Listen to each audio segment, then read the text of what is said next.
Hey everybody, Josh Kalatra here once again with RotoCurve.com, and I'm here to discuss Week 14 cash game picks on FanDuel. You're not going to find really high upside guys here on this video. That's for a later video, a later analysis that will also be up on the website soon. This is for cash games, for head-to-heads, for 50-50s. These guys are the guys that are safe that you want to put in your lineups that aren't necessarily guaranteed to score points, but these guys are safer to put up given production needed for you to cash in most of your head-to-heads or in your 50-50s. So without further ado, let's get right into it. Two quarterbacks I like this week in cash games. The first one is Russell Wilson. It's not often that I'm willing to pay up for quarterbacks in cash. As you've seen me discuss before, I usually like to look at guys between 7,000, 7,500, or even every now and then go up to 8,000. But it's rare that I'm willing to pay for a guy 8,500.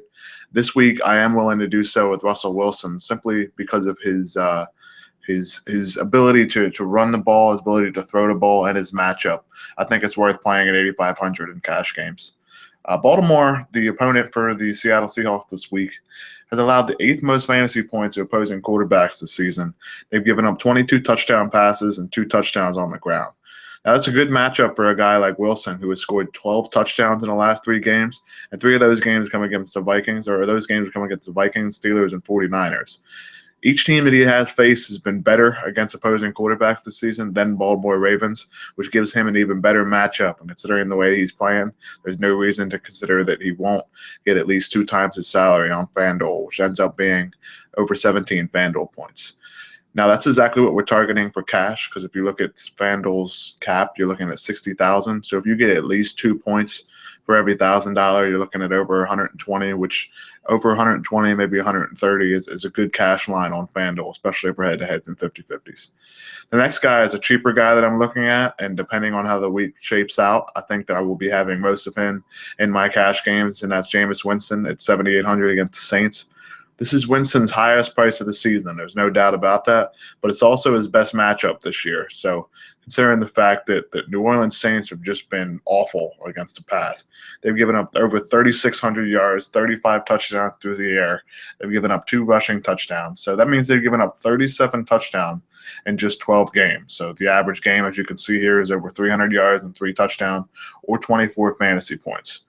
On FanDuel, at 7,800, if you're able to get 24 fantasy points, that's over 3 times salary for a quarterback, and that's a huge target for us because that means that you're above 3 points for every $1,000, which means you can have 1 or 2 guys in the rest of your lineup that kind of necessarily doesn't meet value, and it just means that he can back up the rest of your team.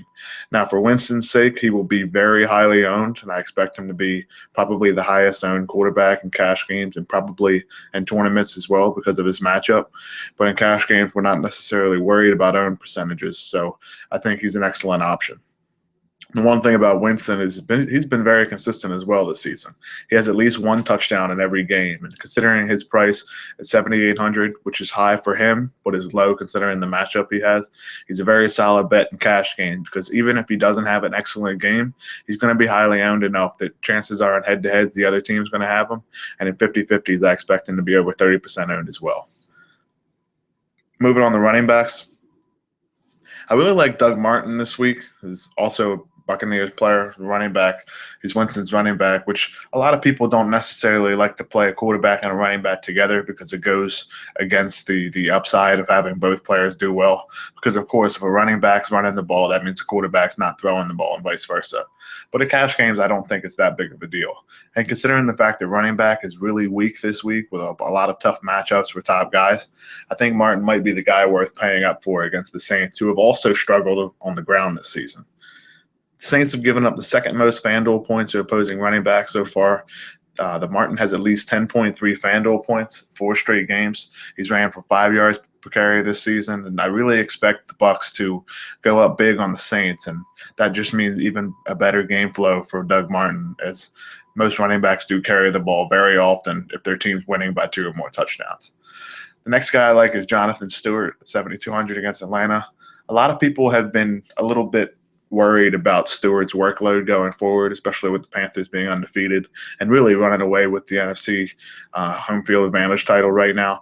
I do think that they're going to try to continue to push their running game. Cam Newton, of course, is going to throw the ball a lot, but the Saints or the Panthers, when they're up, they run the ball often. When they're behind, they still run the ball. But when they're up, they run the ball more than just about any team in the NFL. So, and that starts with Stewart, who has at least 21 touches in 8 straight games now. And considering the fact that he has that volume and this week with a lot of tough matchups, I think that's worth playing in cash games simply because you're not going to get any other running backs that really touch the ball that often. It's a decent matchup against the Falcons, who have given up the third most FanDuel points to opposing running backs this season. Now, I say decent, not great, because a lot of those FanDuel points have come against the Falcons through the air in the passing game, where Stewart is not necessarily featured, but they have given up some rushing touchdowns as well, and that's exactly what Stewart can do for you. And considering the fact that he has over 20 touches in 8 straight games, he has a safe floor of about 80 yards as well. The third guy is a cheaper guy. It's guys I've been looking at for the past few weeks. And he's more of a value in terms of what he does in the passing game. But he's also been decent carrying the ball as well. That's Sean Drone for the San Francisco 49ers.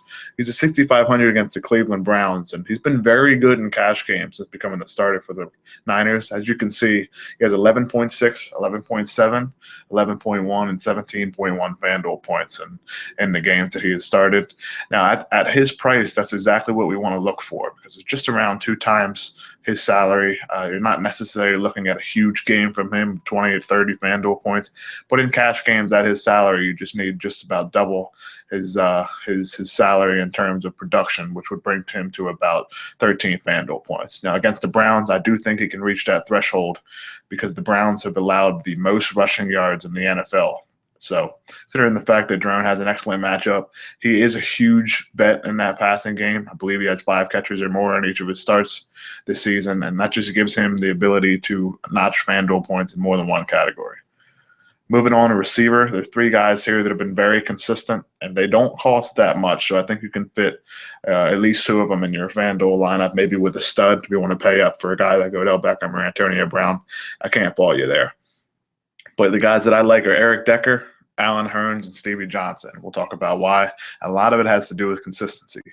You've heard me discuss Decker's consistency pretty much every single week, and until that falters, and I don't see it happening in the next 3 weeks before the season ends, I don't think you can really go away from Decker in cash games, especially in good matchups. He now has 11 of 11 games with at least 10 FanDuel points, which I think he may be the only player in the NFL that's done that, especially a receiver. And he has a touchdown and or 80 yards in each game this season. What that means is if he doesn't score a touchdown, he still has been productive. In the games that he hasn't, he has 4 catches for 80 yards and I believe 6 catches for 96 yards. So it shows that he's been very consistent. The Jets throw the ball a lot to him, and it makes for an excellent matchup each and every week. He faces the Titans secondary this week. We've given up over 30 FanDuel points per game to opposing receivers, considering that he's splitting targets with Brandon Marshall. Usually that means the split between those two is right down the middle. Marshall does see a little bit more targets, but in terms of production, they are relatively the same in terms of week-to-week consistency. And that means that Decker definitely has a chance to get 15 FanDuel points, which is just over 2,000 or 2 times his salary, which is exactly what we're looking for. Next guy is Allen Hurns this week at 6,600 against the Colts.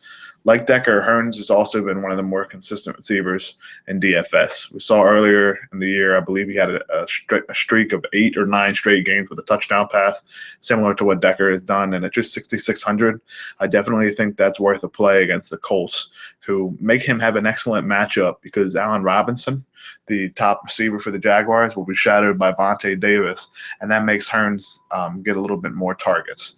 The one thing about Hurns is he has faced the Colts earlier this season. He caught 11 passes for 116 yards and a touchdown. So it's something to consider. Allen Robinson was shadowed in that game as well, so it shows that Hurns had seen an uptick in targets, which means an uptick in production.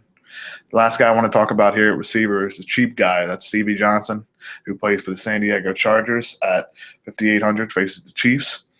Johnson solidified himself as the Chargers' top pass catcher with the injuries to Keenan Allen, to Malcolm Floyd, who has returned. But it pretty much seems like that entire receiving core has gotten hurt at some point. But Johnson has been stable.